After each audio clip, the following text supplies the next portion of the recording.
Hello అండి అందరికీ. ఒక సిస్టర్ ఈ రోజున నేను యూట్యూబ్ చూశానండి. మార్నింగ్ చూశాను. ఒక ఆవిడ ఆవేదన బాధ మీకు చెప్తాను. యూట్యూబ్ చేసే వాళ్ళని చూస్తే ఎందుకో మరి చుట్టుపక్కల వాళ్ళకి అందరికీ అంత కసి పగ ఏంటో నాకు తెలియదు. పాపం అండి, ఆవిడ పేరు చెప్పకూడదు కాబట్టి నేను ఆవిడ చెప్పిన బాధ అంతా నేను మీకు చెప్తాను. ఆవిడ ఏమైనా ముగ్గురు పిల్లలు అంటండి, పాపం భర్త చనిపోయాడంట, యూట్యూబ్ చేసుకుంటుందంట.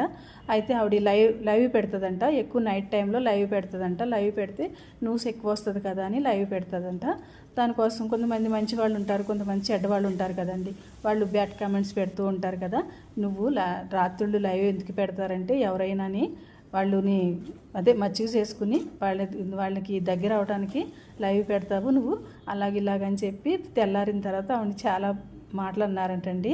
అలా అని ఇప్పుడు లైవ్ పెట్టగానే వాళ్ళకి మనకు దగ్గర అయిపోతారండి. వాళ్ళు ఏదో మంచి వాళ్ళు అయితే కొంచెం సరదాగా మాట్లాడతారు, కొంచెం చెడ్డవాళ్ళు అయితే బ్యాడ్ కామెంట్స్ పెడతారు. అందుకని అలా మానసికంగా ఆవిడని బాధ పెట్టకూడదు కదండి.